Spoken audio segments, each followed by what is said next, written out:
दो तीन दिन पहले गालिबन पर्यावरण दिवस मनाया जा रहा है। तो पर्यावरण दिवस मनाने का मामला सब जो है, बहुत सारी बात पेपर में आती रहती है। एक हदीस हमको याद आया कि हुज़ूर सल्लल्लाहु अलैहि वसल्लम ने इरशाद फरमाया कि अगर तुम्हारे हाथ में खजूर का एक दरख्त हो और ये ऐलान हो जाए कि क़यामत कायम हो गई, और अगर तुमको इतना मोहलत मिल सकता है कि तुम उस खजूर के दरख्त को ज़मीन में लगा सकते हो तो जल्दी से लगा दो। माने उतने पीक पॉइंट में कि क़यामत का कायम होने का ऐलान हो गया हो, और तब जो है दरख्त लगाने की, ट्री प्लांटेशन की बात आई, तो ये ट्री प्लांटेशन की अहमियत को मुसलमानों के नज़दीक उजागर किया, मुसलमानों के नज़दीक, दुनिया के नज़दीक उजागर किया है। और आज दुनिया में जितना भी मसला ग्लोबल वार्मिंग दिस दैट जो भी आ रहा है, जंगल की कटाई से और पेड़ पौधा की तरफ से लोगों का शौक़ बहुत कम हो गया है। तो इसके लिए मजबूरी में गवर्नमेंट बनावटी प्रोग्राम बना के पेड़ सब लगवाती है। तो ये अच्छी चीज़ है। अब पेड़ जो है, पेड़ पौधा ही से बका है आपका, उसी के ज़रिए तो बारिश हो रही है। तो अब है कि नेचर का जो एक सिस्टम है, चक्र है, तो उस चक्र को जो है वो बचाना है। तो एक आदमी हमको बता रहे थे एक दिन कि मुजफ्फरपुर के शहर के इलाके में बारिश कम होती है, काहे पता है? सो कांटी थर्मल पावर का जो धुआं है ना, यहाँ पर बादल को जमने ही नहीं देता है।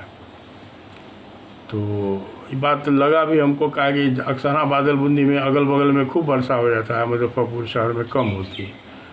तो बहरहाल पेड़ पौधा कितना ज़रूरी है ये हम आपको बताने की कोई ज़रूरत नहीं है।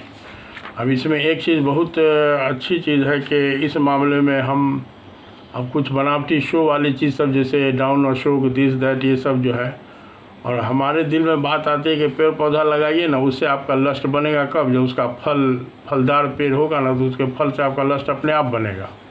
और जिस पेड़ में फले नहीं होगा तो सिर्फ साया भर, तो साया भर की कितनी ज़रूरत पड़ेगी? तो अब यह है कि स्कूल कॉलेज में, मेडिकल कॉलेज में जो जगह फरावानी होती है, अगल बगल में बिल्डिंग है, तो उसमें फल वाला दरख्त लगाया जाए, और उसी फल को लड़का सबको ताज़ा फल बेच के खिलाइए, लड़का सब पैसा देगा, ताज़ा फल तो उसको मिलेगा। तो बहुत सारी बात है जो जहन में आती रहती है। और पर्यावरण दिवस हर साल मनाया जाता है यही सब याद दिलाने के लिए।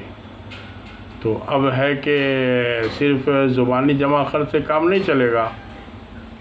तो कहीं पर जो हम बेगर फल वाला पेड़ देखते हैं ना, तो चलिए जंगल में वो सब ज़रूरी है, लेकिन अब दरवाजे वगैरह पर उस सब जगह पर ये सब लगाने का कोई तुक हमको नहीं समझ में आता है।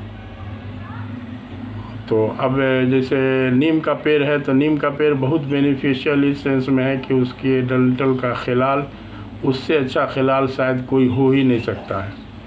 दांत की हिफाजत के लिए खिलाल भी बहुत ज़रूरी है। तो अब यह है कि बहुत सारा पेड़ का फ़ायदा सब समझ में आवेगा। अभी एक सीज़न अब आने वाला है, याद आ गया, हो सकता है बात ध्यान से फिर निकल जाए, कि जून का महीना ख़त्म होगा ना, तो जुलाई के पहला हफ्ता से सफ्तालू, जिसको हिंदी में आड़ू बोलते हैं, अंग्रेज़ी में पीच फल बोलते हैं, वो जो है ना वो पकना शुरू होगा। अभी पेड़ में छोटा छोटा बतिया होगा, एकदम हरा हरा। बहरहाल कलकत्ता वगैरह में कश्मीर से आया हुआ पीच फल बड़ा खूबसूरत, खूब अच्छा, मन से पका हुआ, खूब अच्छा बिकता है। ये फल जो है वो थायराइड वालों के लिए इतना ज़रूरी, इतना फ़ायदेमंद है कि हाइपो या हाइपर, हर तरह के थायराइडिज्म में ये बहुत काम करता है। नेचुरल चीज़ है। और सीज़न के एतबार से अभी ये काम करेगा। जाड़ा के सीज़न में पानी फल, जिसे सिंघाड़ा बोलते हैं, वो थायराइड वाले के लिए फ़ायदेमंद होगा। उसके अलावा सीज़न नहीं है तो बहुत सारी जड़ी बूटी है जिसमें नेचुरल आयोडीन है। जैसे एक आता है वाटर क्रेस, लंदन वगैरह में लोग उसका सलाद खाते हैं, तो वो जो है उसमें नेचुरल आयोडीन बहुत होता है। तो बहरहाल अल्लाह ताला ने ऐसा इंतज़ाम किया है कि ऐसा नहीं है कि अब पीच फल का सीज़न ख़त्म हो गया तो थायराइड वाले का इलाज नहीं होगा। तो मतलब ये है कि अभी चूँकि सीज़न है, इसलिए से बात याद आ गई है, इससे फ़ायदा लिया जाए। और शौक़ में अपने घर के अगल बगल भी सब तक का पेड़ लगाया जाए। एको पेड़ लगा दिया तो कम नहीं है। और ऐसा ख़रीद के खाने ही वाली बात होगी तो कितना होगा? गांव पीछे अगर 5 पेड़ मिलेगा तो कितनी आबादी कवर करेगी। इसलिए हमको लगता है कि शफ्तालू का सीज़न ख़त्म हो जाता होगा, बहुत सारे लोग उसको चख नहीं पाते होंगे। अब हम लोग चूँकि उसकी अहमियत समझते हैं, इसलिए रास्ते पहले आते जाते जहाँ कहीं नज़र आ गया तो गाड़ी से रुक के उतर के ख़रीद के लाते हैं, चूँकि उसकी अहमियत समझते हैं। तो अब है कि ये सब चीज़ होलसेल में होना चाहिए, इसका पेड़ मौजूद हो तो अब जाहिर सी बात है कि फल भी आवेगा।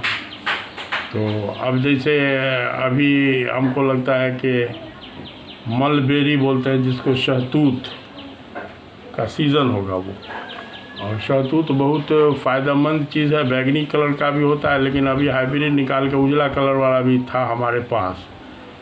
उजला कलर वाला में मिठास ज़्यादा होता है, लेकिन अब हमको पता नहीं है कि हमदर्द वाले किस चीज़ से शरबत तूत स्याह बनाते हैं। तो शरबत तूत स्याह जो है वो शायद टॉन्सिलाइटिस की उससे अच्छी दवा पूरे दुनिया में किसी के पास नहीं होगी, ये हमारा आला दावा है। तो शरबत तूत स्याह जो है, कैसा भी टॉन्सिलाइटिस का मामला होगा ना, तो उसमें दिन अंदर बहुत जल्दी काम करता था। हमारा सवाल है कि तूत के सीजन में तूत भी खाएँ हम, तो खाने से पहले लगाने की भी फिक्र करेंगे तब होगा ना। किसी ज़माने में सुनते हैं बिनोआ भावे जहाँ जाते थे तो उनका होता था प्रचार करने का स्टाइल कि घर में आंगन में टट्टी के बगल में पपीता का पेड़ रोपने की बहुत वो मशवरा देते थे। अब ऐसा ही भी एक पपीता का पेड़ छोटा गरीब से गरीब के घर आंगन में हो जाएगा, 2-4 ठो पेड़ अगर है पपीता का, तो सुबह का नाश्ता बेहतरीन से हो जाएगा घर के 3-4 आदमी के लिए, 4-5 महीना के लिए सुबह का बेहतरीन नाश्ता। तो मसला ये है कि शौक़ होगा, उसकी अहमियत समझेंगे तो जाहिर सी बात है कि उसका इंतज़ाम भी हो जाएगा। आज ये है कि मेडिकल साइंस ने उसकी अहमियत को बहुत न के बराबर माने कि हर चीज़ वो लोग बनावटी से पूरा करने की फ़िक्र में रहते हैं, इसलिए नेचुरल का मज़ा उन लोग को अंदाज़ नहीं मिला हुआ है।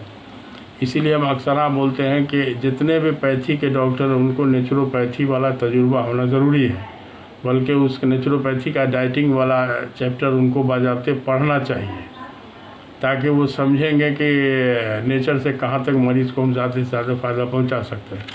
ठीक है, इंशाल्लाह फिर जय हिंद।